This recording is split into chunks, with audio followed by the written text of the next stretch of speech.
New Pokemon Snap is everything that title promises you.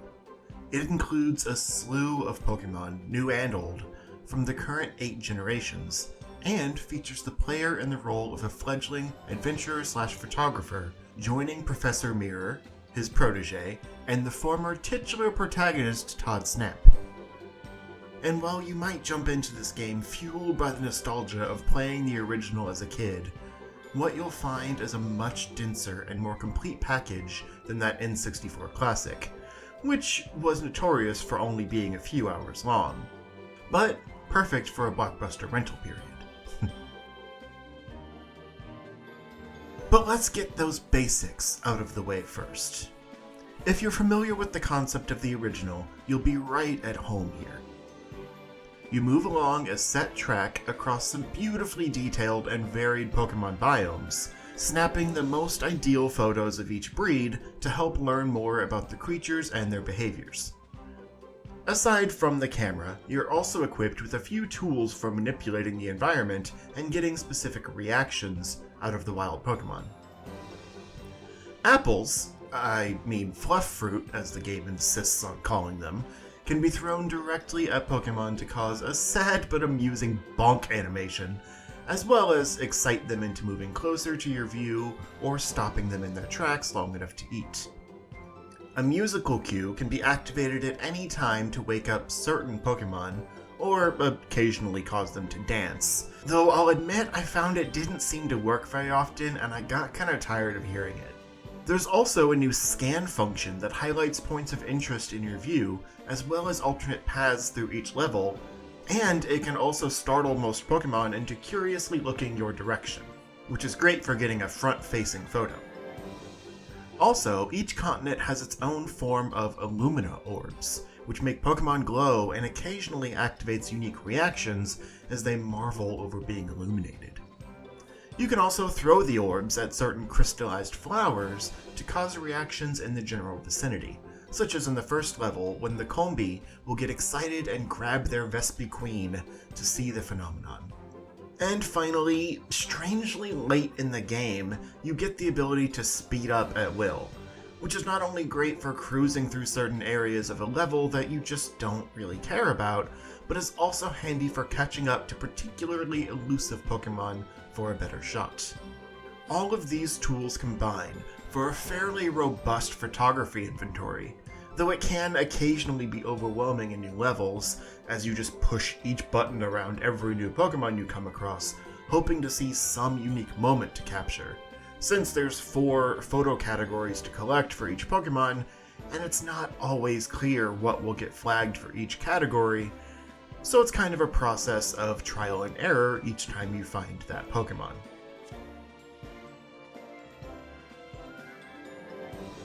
Unfortunately, at the end of each level, you can only select one shot of each creature to show the professor for evaluation.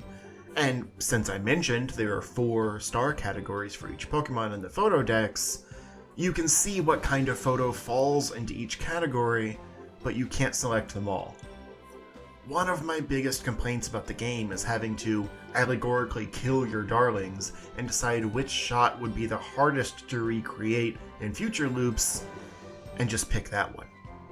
I wish you could select one photo of each star rating you've captured rather than just one photo of each Pokemon, especially when it's not always clear what causes a photo to be rated differently, so it can feel pretty arbitrary to try and recreate an iconic moment just to be able to fill a slot that you nailed the last time but didn't choose the photo for. This is made even more frustrating when you take a shot that you think is super cool, just to find out that it's the same star rating as something else that gets more points.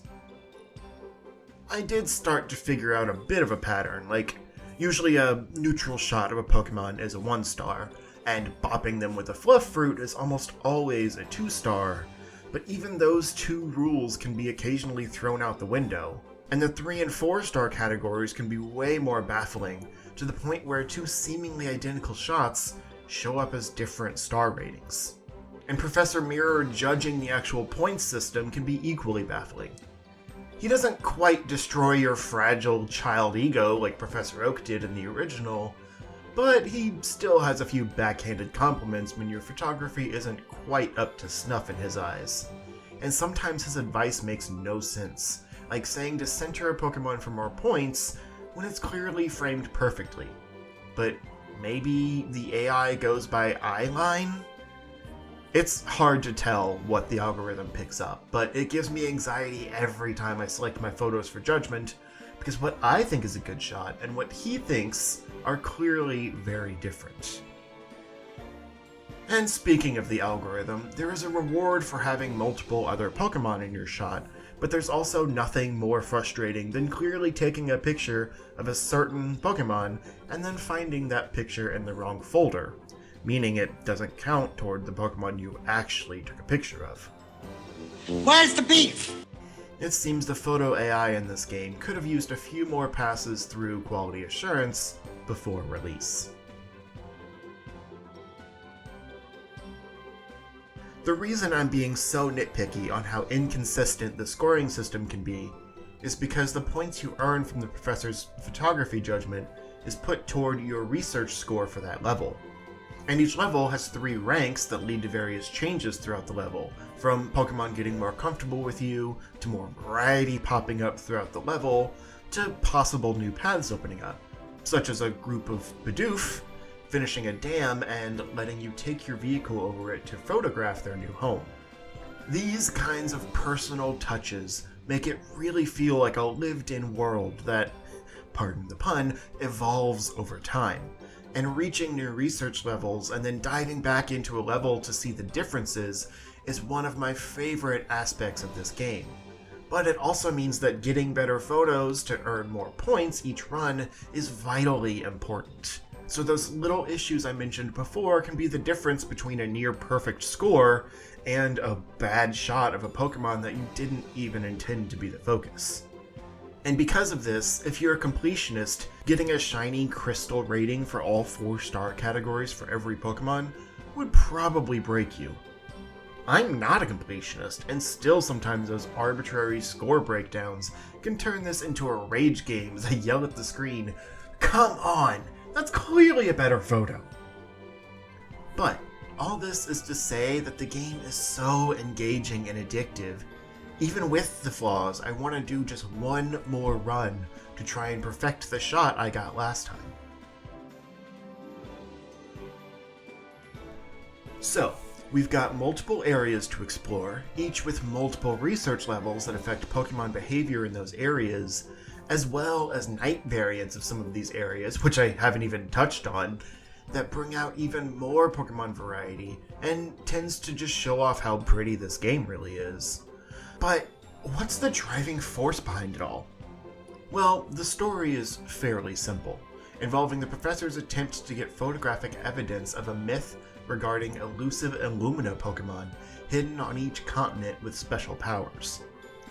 But for the first time in the series' history, this game has some surprisingly cinematic, fully voice-acted story scenes in between the photography sections. And you know what? They're pretty great. This is already the most visually interesting Pokemon game ever made. Even more impressive given it's a spin-off title not developed by the Pokemon Company. But these story scenes really flex what the Switch is capable of, and while there's not that much to the story, I always looked forward to these beats. Not just because they would lead to more new content, but because they were genuinely interesting to watch, and I liked the personal interactions with the cast. I'll admit, though, that I didn't enjoy the actual story progression as much, since the encounters with the Illumina Pokemon felt a little slow and hollow. This is another example of why it's frustrating you can only pick one photo of each Pokemon, as opposed to one of each star rating, because these levels generally only have 1 or 2 Pokemon in them, and feature some light puzzle elements of how to make the Pokemon show its Illumina phenomenon so you can get some good shots. But when you're using your whole roll on one Pokemon, and then you can only pick one photo, it leads to a lot of grinding out these areas to reach higher research levels, and they're not interesting enough to sustain the grind.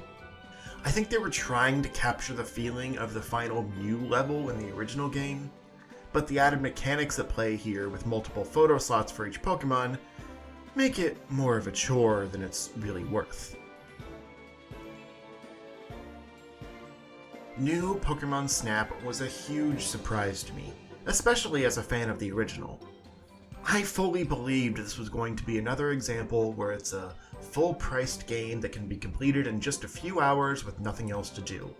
Instead, what I got was more content than I even expected, with a lot of added incentive to replay each area, from day and night variants to alternate paths that change with each research level, and with over 200 Pokemon that need 4 photo slots filled for each, this game can easily keep you occupied for many hours.